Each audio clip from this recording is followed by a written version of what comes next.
ओम शांति। आज 14/7/2025 की मुरली है। प्रातः मुरली ओम शांति बाप दादा मधुबन। मीठे बाबा के महावाक्य हैं। बाबा ने कहा, मीठे बच्चे बड़े बड़े स्थानों पर बड़े बड़े दुकान सेंटर खोलो। बाबा ने कहा, सर्विस को बढ़ाने के लिए प्लान बनाओ, मीटिंग करो, विचार चलाओ। आज का प्रश्न है, स्थूल वंडर्स तो सब जानते हैं, लेकिन सबसे बड़ा वंडर कौन सा है जिसे तुम बच्चे ही जानते हो? उत्तर में बाबा ने कहा, सबसे बड़ा वंडर तो ये है जो सर्व का सदगति दाता बाप स्वयं आकर पढ़ाते हैं। ये वंडरफुल बात बताने के लिए तुम्हें अपने अपने दुकानों का भपका करना पड़ता है, क्योंकि मनुष्य भपका माना सो देखकर ही आते हैं।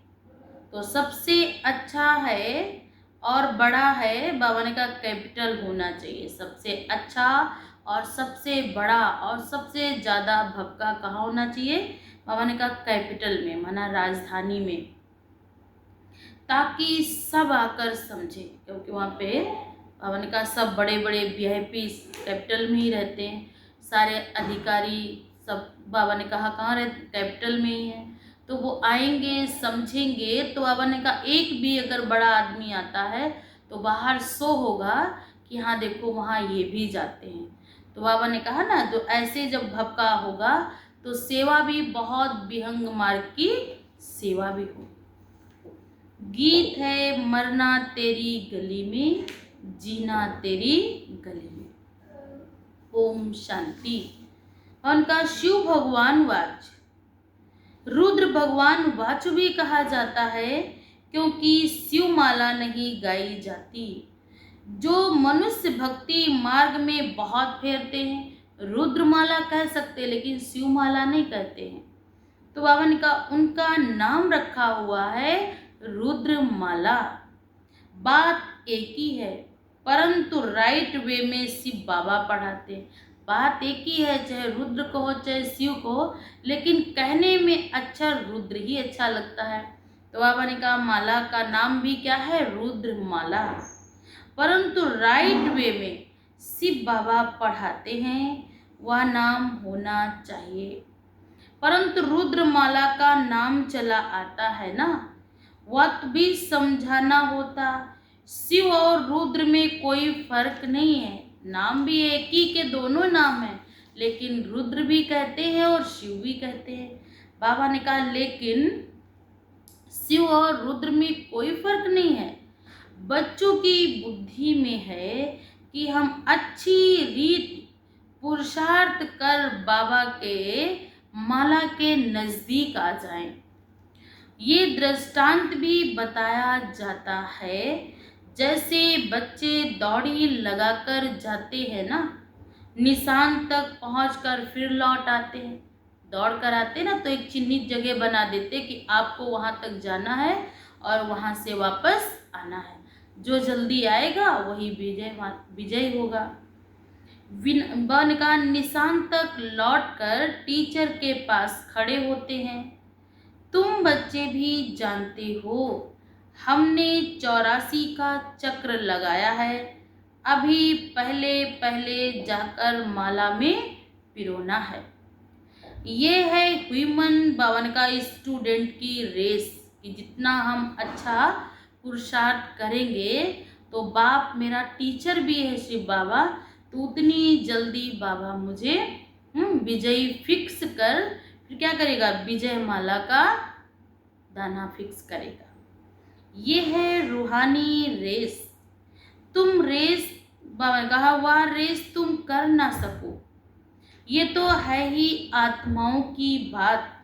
आत्मा तो बूढ़ी व जवान व बड़ी व छोटी नहीं होती है। आत्मा तो एक ही है। आत्मा को ही अपने बाप को याद करना है। इसमें कोई तकलीफ की बात नहीं है। भल पढ़ाई में ढीले भी हो जाएं, परंतु इसमें क्या तकलीफ है? कुछ भी तो नहीं। बाबा ने कहा पढ़ाई में भल ढीले हैं, पर याद में तो कोई भी तकलीफ नहीं। लेटे लेटे भी बाप को याद कर सकते हैं, बैठे बैठे भी याद कर सकते हैं। सभी आत्माएं भाई भाई हैं। उस रेस में जवान तेज दौड़ेंगे। यहाँ तो वह सब नहीं है। बाबा ने कहा जो दौड़ी होती हैं तो उसमें तो बहुत जवान तेज भी दौड़ते हैं, लेकिन बाबा ने कहा यहाँ तो जवान बूढ़े की कोई बात ही नहीं है। कोई भी आत्मा कैसे भी बाप को किसी भी स्थिति में याद कर सकती है। तुम बच्चों की रेस है रुद्र माला में पिरोने की, बुद्धि में है हम आत्माओं का भी झाड़ है। जैसे सृष्टि का जो मनुष्य आत्मा है, इन सबका हम सबका झाड़ है। जैसे दिखाया ना गीता में, सृष्टि एक उल्टे कल्प वृक्ष के समान है। जैसे कि दुनिया में और अन्य वृक्षों का बीज नीचे होता है और वृक्ष ऊपर होता है, ऐसी ही सृष्टि एक उल्टे वृक्ष के समान है। इसका बीज परमात्मा ऊपर है और हम सब झाड़, सब आत्माएं नीचे है। तो बाबा ने कहा ये ह्यूमन झाड़ है। शिव बाबा की सब मनुष्य मात्र की माला है। ऐसे नहीं कि सिर्फ 100 या 8 या 16,008 की ही माला है, नहीं। बाबा ने कहा जो भी मनुष्य मात्र है सबकी माला है। बच्चे समझते हैं नंबरवार हर एक अपने अपने धर्म में जाकर विराजमान होंगे। जिसका जब टाइम होगा जन्म लेने का, तब वो आत्मा इस सृष्टि पर आएगी। अन्य सभी आत्माएं सब परम धाम अपने घर में निवास करेंगे, जो फिर कल्प कल्प उसी ही जगह फिर आएंगे। जब जब पार्ट उस आत्मा का इस सृष्टि पर आने का होगा, तब तब वो आत्मा इस सृष्टि पर आएगी। और बाबा ने कहा ये भी वंडर है ना कि दुनिया इन बातों को नहीं जानती। तुम्हारे में भी जो विशाल बुद्धि वाले हैं वही इन बातों को जानते हैं कि आत्माओं का जब जब इस सृष्टि पर पाठ होता है तभी वो आत्मा इस सृष्टि पर आती है, और जिन आत्माओं का पाठ नहीं होता वो सब आत्माएं परम धाम में विश्राम करती हैं। बच्चों की बुद्धि में यही ख्याल रहना चाहिए हम सबको रास्ता कैसे बताएं। यह है विष्णु की माला। शुरू से लेकर सिजरा शुरू होता है, टाल टालियां सब है ना। बाबा ने कहा पेड़ एक जैसा नहीं, वो एक सीधी सी चली गई लाइन नहीं। पेड़ में भी क्या होते, टाल होंगे, टहनियाँ होंगी, उसमें पत्ते होंगे। तो ऐसे ही जितने भी मनुष्य आत्माएं हैं, ऐसा नहीं कि केवल एक ही होगा आदि सनातन देवी, नहीं।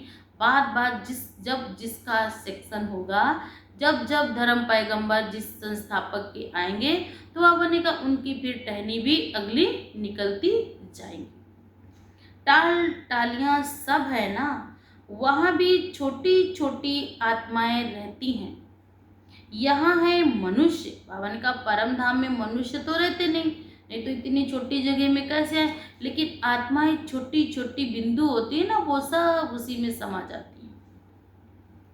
फिर सब आत्माएं एक्यूरेट वहाँ खड़ी होंगी। जब जिसका पार्ट होगा वो आत्मा रेडी होकर सज धज कर अपने पार्ट को प्ले करने के लिए खड़ी होंगी। ये सब वंडरफुल बातें हैं।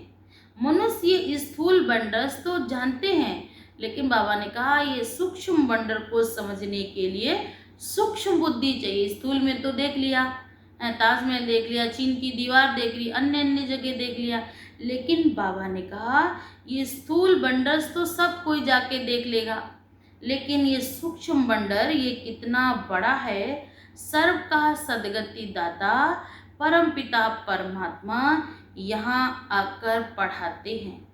तुमको ये सब पॉइंट्स भी धारण करनी है। मूल बात है ही गीता के भगवान की, इस पर जीत पाई तो बस। गीता है ही सर्वशास्त्रमय शिरोमणि, कहते श्रीमद् भगवत गीता, वो श्रीमत दी है, उसमें श्रेष्ठ मत दी है। और वो मत देने वाला कौन है? परमपिता परमात्मा। गाई भी किसने है? कहते भगवत गीता, भगवान ने गाया है, भगवान ने सुनाया, भगवान ने उसमें समझाया है, भगवान की गाई हुई है। पहले पहले ये कोशिश करनी है। आजकल तो बड़ा भपका चाहिए। जिस दुकान में बहुत शो होता है वहाँ मनुष्य बहुत घुसते हैं कि आखिर क्या है इस दुकान में। कोई जगह पॉपुलर होती चीज़ तो वहाँ लोग ज़्यादा जाते हैं, समझेंगे यहाँ अच्छा माल मिलता होगा ना, वो इसीलिए तो यहाँ पर भीड़ है ना। बच्चे डरते हैं, इतने बड़े बड़े सेंटर खोलें तो 1 लाख 2 लाख बाबा ने कहा सलामी देवें। तब तो बाबा ने कहा दिल पसंद मकान मिले, एक ही रॉयल बड़ा दुकान हो। बाबा ने कहा था इतना बड़ा मकान हो, इतना रॉयल मकान हो, देखने में भी अच्छा हो। तो बाबा ने कहा बड़े बड़े दुकान बड़े बड़े शहरों में ही निकलते हैं, तुम्हारा सबसे बड़ा दुकान निकलना चाहिए कैपिटल में। बाबा ने कहा इतना अच्छा राजधानी माना हमारी दिल्ली में इतना अच्छा, बाबा ने कहा बड़ा मकान भी हो, बहुत भपके का शो हो। बाबा ने कहा बच्चों को विचार सागर मंथन करना चाहिए, कैसे सर्विस बढ़े। बड़ा दुकान निकलेंगे तो बड़े बड़े आदमी आएंगे, बड़े आदमी का आवाज़ झट फैलता है। अभी कोई साधारण व्यक्ति है तो नॉर्मल बात है, कोई चर्चा का विषय नहीं बनेगा। लोग कहेंगे कहाँ तुम जाने लगे, कोई बात नहीं, वहाँ तो ऐसे ही लोग जाते। और वही कोई अगर कोई अधिकारी मंत्री या कोई आए तो लोग क्या कहेंगे, अरे यहाँ तो वहाँ भी लोग जाते हैं। तो एक माइक का काम करेगा, एक शोर फैलाएगा, तो इसको लोग सुन करके और भी लोगों के अंदर आएगा, अच्छा ऐसा क्या है, जब वो जा सकते हैं तो हम क्यों नहीं जा सकते हैं। तो बाबा ने कहा ऑटोमेटिक ही बाबा का प्रचार हो जाएगा। सर्विस के लिए बड़े से बड़े स्थान ऐसी जगह बनाएं जो बड़े बड़े मनुष्य आकर देखकर वंडर खाएं, और फिर वहाँ समझाने वाले भी बहुत फर्स्ट क्लास हों। पता लगे बड़े स्थान तो बना लिए लेकिन समझाने वाला नहीं कोई। तो आपने कहा कोई एक भी हल्की बीके समझाती हो तो आपने कहा समझते हैं, शायद सब बीके हैं तो ऐसी ही हैं। इसलिए दुकान पर सेल्समैन भी बहुत अच्छे और फर्स्ट क्लास चाहिए। पता लगे कोई आया पहले बार में ही कोई ऐसे साधारण मिले तो उनकी नज़र में यही होगा इनके यहाँ तो बहुत हल्की बीके हैं। और बाबा ने कहा जो सेल्समैन पर दुकानदारी डिपेंड करती है ना, कि जैसा हम बिहेव करते हैं इतना अच्छा मोटिवेट करते हैं। अन्य लौकिक में जो दुकानें होती कि व्यक्ति ना चाहते हुए भी सौदा या सामान या कपड़े जो भी होता है लेने के लिए बन जाता है। तो हमको भी बाबा का ज्ञान इतने अच्छे से सर्व करना है कि सामने वाला एकदम ना चाहते हुए भी कहे अच्छा ठीक है, थोड़ी देर बैठकर हम भी ये सब सुनते हैं। अच्छी फर्स्ट क्लास चाहिए, ये भी धंधा है ना। बाप कहते हिम्मते बच्चे मत दे बाप दादा, वह विनाशी धन तो कोई काम नहीं आएगा। आज है कल शरीर छूटा, उस पर कल किसी और का अधिकार है। आपको तो अपनी अविनाशी कमाई करनी है, इसमें बहुतों का कल्याण होगा। जैसे इस ब्रह्मा ने किया, फिर कोई भूख थोड़े ही मरते हैं। बस सब कुछ सरेंडर किया, लेकिन बाबा ने कहा कोई भूख थोड़े ही मरते हैं। तुम भी खाते हो, ये भी खाते हैं। यहाँ जो खान पान मिलता है वह और कहीं नहीं मिलेगा, इतना शुद्ध सात्विक। उसके अलावा भी भगवान की नज़र पड़ी हो, भगवान ने खुद उस भोग को खाकर हमको ब्रह्मा भोजन खाने को मिल रहा हो, और वो भी प्रभु की याद में। ये सब कुछ बच्चों का ही तो है ना। बच्चों को अपनी राजाई स्थापन करनी, इसमें बड़ी विशाल बुद्धि चाहिए।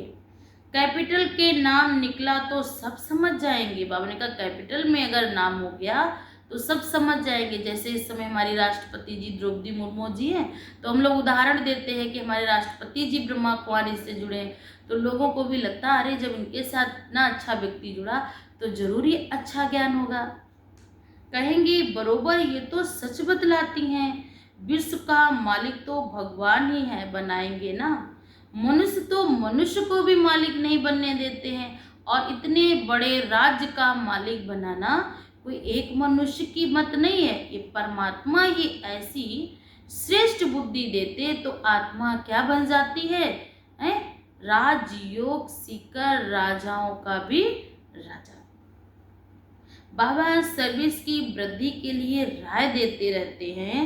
सर्विस की वृद्धि तभी होगी जब बच्चों की फ्राक दिल होगी। जो भी कार्य करते हो फ्राक दिली से करो, बड़े दिल से करो, उमंग से करो। दिल छोटा करके नहीं करेंगे। जिसकी जिस भावना से कार्य करोगे तो आपने का उसी भावना का भाड़ा आपको मिलेगा। दिल छोटा करके करोगे तो छोटे दिल से मिलेगा। कोई भी शुभ कार्य आपे ही करना है, ये बहुत अच्छा है। कहा भी जाता आपे ही करे सो देवता, और कहने से करे सो मनुष्य, और कहने से भी ना करे तो आप सब समझदार और डॉट डॉट डॉट। बाबा तो दाता है ना। बाबा थोड़े ही किसको कहेंगे ये करो, ये कार्य में इतना लगाओ। भगवान क्यों कहे? क्योंकि परमात्मा को तो देना है, जितना देंगे उसका पदम गुणा उसके पास रिटर्न है। कहने से भी ना करे, बाबा तो दाता है ना। बाबा थोड़े ही किसको कहेंगे ये करो, इस कार्य में इतना लगाओ नहीं। बाबा ने समझाया है, बड़े बड़े राजाओं का हाथ कभी बंद नहीं रहता है। जो अच्छे बड़े बड़े दानी राजा हुए हैं वो हमेशा दाता बनकर देते ही रहते हैं। बाबा राय देते हैं क्या क्या जाकर करना चाहिए। खबरदारी भी बहुत चाहिए, माया पर जीत पानी है। बहुत ऊंच पद है, पिछाड़ी में रिजल्ट निकलती फिर तो बहुत मार्क्स के पास होंगे। उनको खुशी भी होती है। पिछाड़ी में साक्षात्कार तो सबको होंगे ना, परंतु उस समय सब क्या कर सकेंगे। तकदीर में जो होगा वही मिलता है। पुरुषार्थ की बात अलग है। बाप बच्चों को समझाते, विशाल बुद्धि बनो। अभी तुम धर्म आत्माएं बनते हो। दुनिया में धर्मात्माएं तो बहुत होकर गए हैं। महात्मा बुद्ध आए, क्राइस्ट आए, गुरु नानक जी आए, इब्राहिम जी आए, मोहम्मद साहब आए, बड़े बड़े धर्म संस्थापक आए। बहुत उन्हों का नामाचार भी होता है, फलाना बहुत धर्मात्मा मनुष्य था। कोई कोई तो पैसे इकट्ठा करते ही रहते फिर अचानक मर जाते, फिर ट्रस्टी बनते हैं। कोई बच्चा भी नालायक, किसी किसी के मनुष्यों के पास धन है तो उनका बच्चा ही इतना नालायक, बाबा ने कहा, जो फिर ट्रस्टी करते हैं। इस समय तो सब है ही पाप आत्माओं की दुनिया। बड़े बड़े गुरुओं आदि को दान करते, जैसे कश्मीर का महाराजा था, बिल करके गया कि आर्य समाजियों को मिले, उनका धर्म वृद्धि को पाए। अभी तुमको क्या करना है, किस धर्म को वृद्धि में लाना है।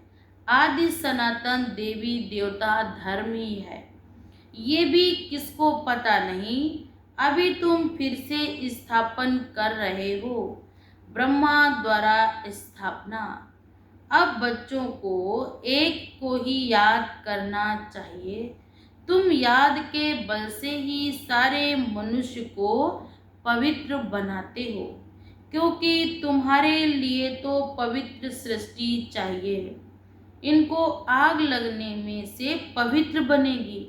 ये दुनिया कब पवित्र बनेगी? जब बाबा ने कहा इस भंबोर को आग लगेगी। दुनिया में भी ना किसी चीज़ को शुद्ध करना होता तो पहले उसको आग में डालते हैं। तो बाबा ने कहा दुनिया को भी पवित्र बनाना है ना, तो क्या करना होगा, पूरे संसार अर्थात पूरी दुनिया को, भंबोर को आग लगेगी। आग लगेगी मतलब नेचुरल कैलेमिटीज के माध्यम से ये दुनिया पावन, पवित्र, शुद्ध और स्वच्छ हो जाएगी। खराब चीज को आग में पवित्र डालकर बनाते हैं ना। योग अग्नि से भी ये सारी सृष्टि पवित्र और पावन होगी। सब अपवित्र वस्तु पकड़कर फिर अच्छी होकर निकलेगी। तुम जानते हो बहुत चीची तमो प्रधान दुनिया है, फिर सतो प्रधान होनी है। ये ज्ञान यज्ञ है ना। तुम हो ब्राह्मण, ये भी तुम जानते हो। शास्त्रों में अनेक बातें लिख दी हैं। यज्ञ पर फिर दक्ष प्रजापिता का नाम दिखाया है। फिर रुद्र ज्ञान यज्ञ कहाँ गया, इसके लिए भी क्या क्या कहानियां बैठ लिखी हैं। यज्ञ का वर्णन कायदेशीर है नहीं, बाप ही आकर सब कुछ समझाते हैं। अभी तुम बच्चों ने ज्ञान यज्ञ रचा है श्रीमत से, ये है ज्ञान यज्ञ। और फिर विद्यालय भी हो जाता है। ज्ञान यज्ञ से फिर क्या बन जाएगा, ईश्वरीय विश्वविद्यालय। फिर यहाँ पढ़ाई पढ़ाई जाएगी नर से नारायण और नारी से लक्ष्मी बनने की। ज्ञान और यज्ञ दोनों अक्षर अलग अलग हैं। यज्ञ में आहुति डालनी है और ज्ञान सागर बाप ही आकर यज्ञ रचते हैं। ये बड़ा भारी यज्ञ है जिसमें सारी दुनिया स्वाहा होनी है। तो बच्चों को सर्विस का प्लान बनाना है। भल गाँवों आदि में भी सर्विस करो। तुमको बहुत कहते गरीबों को ये नॉलेज देनी है, सिर्फ राय देते हैं, खुद कोई काम नहीं करते। सर्विस नहीं करते तो सिर्फ राय देते, ऐसा करो अब बहुत अच्छा है। सिर्फ राय देते हैं, हमको फुर्सत नहीं। नॉलेज बहुत अच्छी है, सबको ये नॉलेज मिलनी चाहिए। अपने को बड़ा आदमी तुमको छोटा आदमी समझते हैं। आजकल के मनुष्य खुद को तो ऊंच समझते हैं, लेकिन सामने वाले को छोटा समझते हैं। सबको ये नॉलेज मिलनी चाहिए। अपने को बड़ा आदमी तुमको छोटा आदमी समझते हैं। तुमको बहुत खबरदार रहना है। उस पढ़ाई के साथ फिर इस पढ़ाई को भी भवन का धारण करना है। पढ़ाई से बातचीत करने का अकल आ जाता है। भवन का लौकिक पढ़ाई पढ़ने से बातचीत करने का अकल आ जाता है। मैनर्स अच्छे हो जाते हैं। अनपढ़े तो जैसे बुद्धू हैं माना बुद्धू हैं। कैसे बात करनी चाहिए, कहाँ बात करनी चाहिए, कौन सी बात किससे करनी चाहिए, ये अनपढ़ नहीं जान सकते, बिना पढ़े नहीं जान सकते। अकल नहीं, बड़े आदमी को हमेशा आप कह बात करनी है। यहाँ तो कोई कोई ऐसे हैं जो पति को भी कहते तुम कह देंगी। आप अच्छा रॉयल है ना, बड़े आदमी को आप कहेंगे तो आप तो बाबा पहले राय देते हैं। दिल्ली जो परिस्थान थी, फिर से इतना परिस्थान भवन के इसको परिस्थान बनना है। पता है बाबा पढ़ बोलना भी सिखाता है। कैसे बोलेंगे तो आप रॉयल लगेंगे और कौन से शब्द आप बोलेंगे तो आप बुद्धू लगेंगे। दिल्ली में तो सबको संदेश देना चाहिए। भवन का एडवर्टाइजमेंट बहुत अच्छी करनी चाहिए। भवन का इतना प्रचार करो अच्छा, ताकि लोग ना चाहते हुए भी आए। बहुत अच्छी करनी है। टॉपिक्स पर भी बताते रहते हैं। टॉपिक की लिस्ट बनाओ, फिर लिखते जाओ। विश्व में शांति कैसे हो सकती है, बाबा ने कहा टॉपिक पर एक बनाओ कि विश्व में शांति कैसे हो सकती है, वो आकर समझो। 21 जन्मों के लिए निरोगी कैसे बन सकते हो, आकर समझो। ऐसी ऐसी खुशी की बातें लिखो। 21 जन्मों के लिए निरोगी सतयुगी डबल सिरताज आकर बनो। सतयुगी अक्षर तो सब में डालो। सुंदर सुंदर अक्षर तो हो, मनुष्य देखकर खुश हो जाएं कि कितना अच्छा पढ़ाते हैं, कितना अच्छा बोलते हैं। घर में भी ऐसे बोर्ड चित्र आदि लगे हुए हों। अपना धंधा आदि भल करो, साथ साथ सर्विस भी करते रहो। धंधे में सारा दिन थोड़े ही रहना होता है, ऊपर से सिर्फ देखभाल करनी होती है। बाकी काम असिस्टेंट मैनेजर चलाते हैं।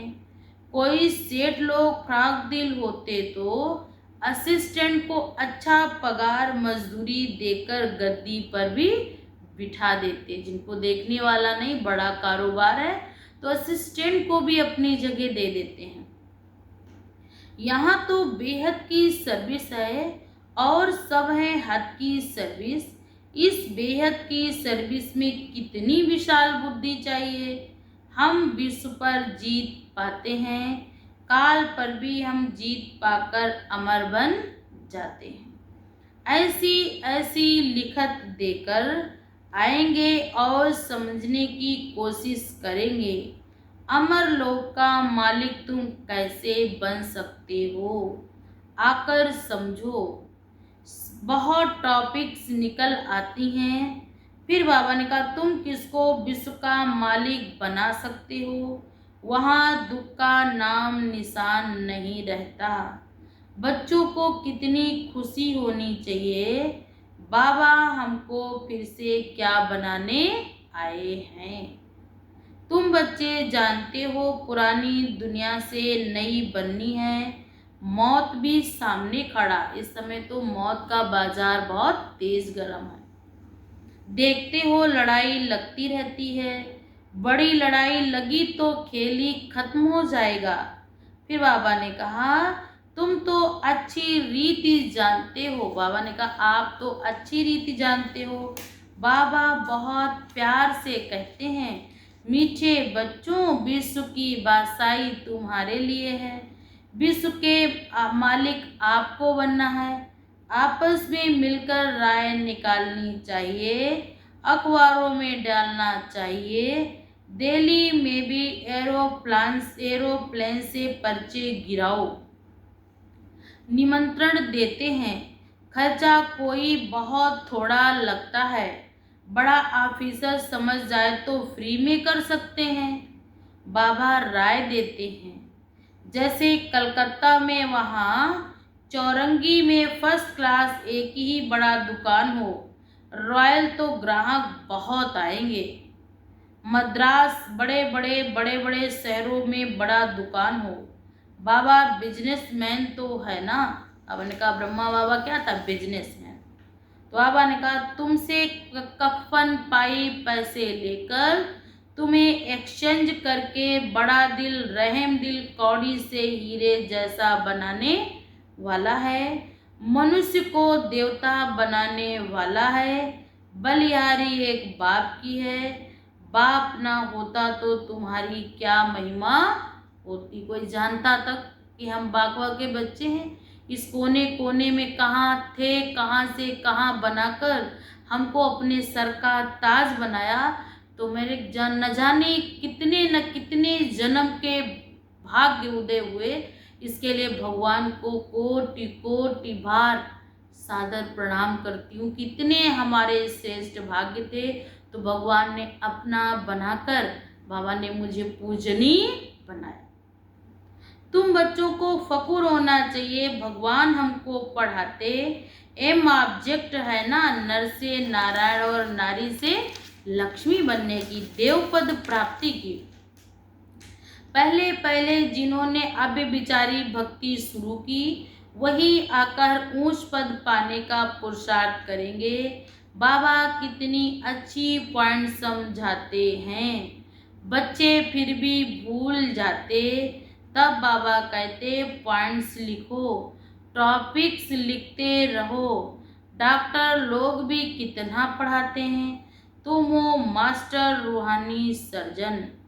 तुमको सिखलाते हैं आत्मा को इंजेक्शन कैसे लगाना है। यह है ज्ञान का इंजेक्शन। इसमें सुई आदि कुछ भी नहीं है। बाबा है अविनाशी सर्जन। आत्माओं को आकर पढ़ाते, वही अपवित्र बनी है उसी को ही फिर पवित्र बनाना है। हम विश्व का मालिक बनाते आके बाबा, हमको विश्व का मालिक बाबा ही बनाते।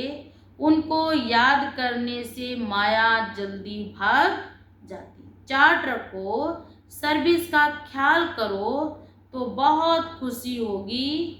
कितनी भी अच्छी मुरली चलाते परंतु योग नहीं है तो बाबा से सच्चा बनना भी बड़ा मुश्किल है। अगर समझते हम बहुत तीखे हैं, बाबा को याद कर चार्ट भेजें तो बाबा समझेंगे कहाँ तक ये सच है, कहाँ तक ये झूठ है। अच्छा, बच्चों को समझाया सेल्समैन बनना है, अविनाशी ज्ञान रत्नों का अच्छा बाबा ने कहा अच्छा ज्ञान रत्नों का अच्छा दान देना है। अच्छा, मीठे मीठे सिकिल्हे बच्चों प्रति माता पिता बाप दादा का याद प्यार और गुड मॉर्निंग। रूहानी बाप की रूहानी बच्चों को नमस्ते।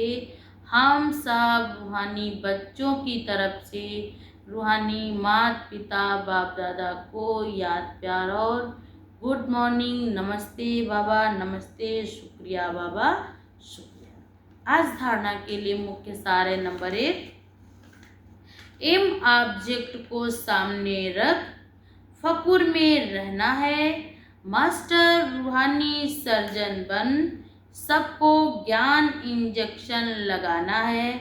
सर्विस के साथ साथ यहाँ का भी चार्ट रखना है तो खुशी रहेगी ना। नंबर 2, बातचीत करने के मैनर्स अच्छे रखने हैं। आप कह बात करनी है। हर कार्य में फ्राक दिल बनकर रहना है, बड़ा दिल बनकर रहना है।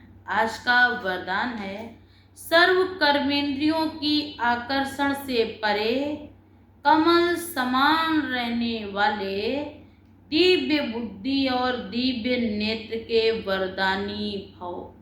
आज का भावार्थ है बाप दादा द्वारा हर ब्राह्मण बच्चे को जन्म होते ही दिव्य समर्थ बुद्धि व दिव्य नेत्र का वरदान मिला है। जो बच्चे अपने बर्थडे की गिफ्ट ये सदा यथार्थ यूज करते वे कमल फूल समान श्रेष्ठ और पावन रहते। आपस भवन का इसी स्थिति बनानी, किसी भी प्रकार के आकर्षण हमें आकर्षित ना करे। तो बाप कहते कलयुगी पतित विकारी से किनारा किया हुआ है, ऐसा महसूस करते हो? किया है तो बाबा ने कहा सदा नैया पार हो जाएगी। अगर नहीं किया है तो बाबा ने कहा क्या करेगा, संग दोष लेकर हमें ले डूबेगा। बाप दादा हर बच्चे को जन्म फ्राक दिल बनना है। आज का वरदान है वरदान है सर्व कर्मेंद्रियों की आकर्षण से परे कमल समान रहने वाले दिव्य बुद्धि और दिव्य नेत्र के वरदानी भव। आज का वरदान है सर्व कर्मेंद्र बाप दादा द्वारा हर ब्राह्मण बच्चे को जन्म होते ही दिव्य बुद्धि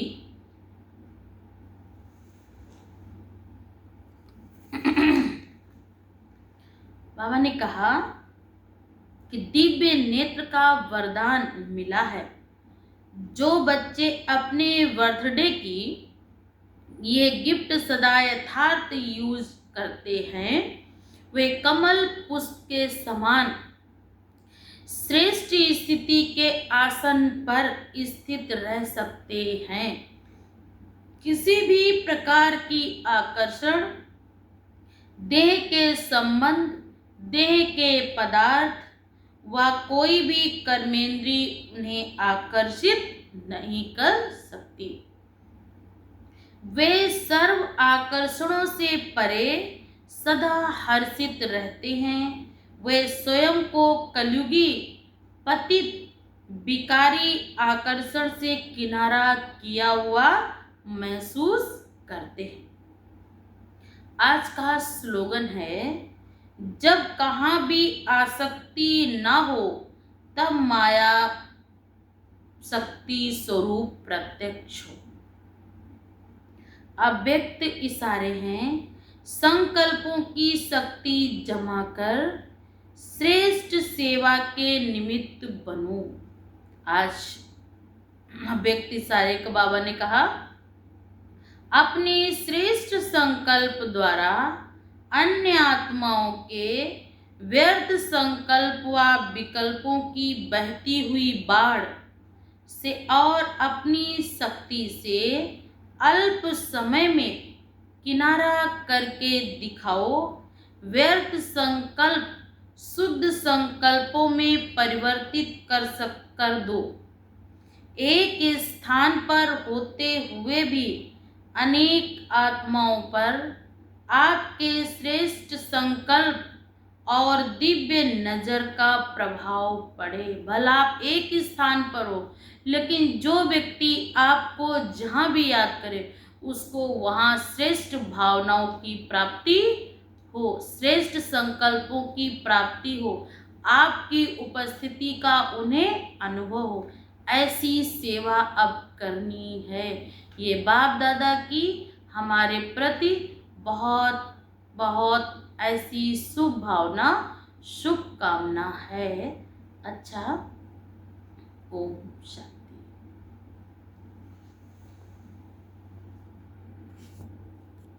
ओम शांति। 14/7/2025 की मुरली से वरदान है। वरदान में मीठे बाबा ने कहा, सर्व कर्मेंद्रियों की आकर्षण से परे कमल समान रहने वाले तीव्र, बाबा ने कहा तीव्र, बाबा ने कहा बुद्ध गया।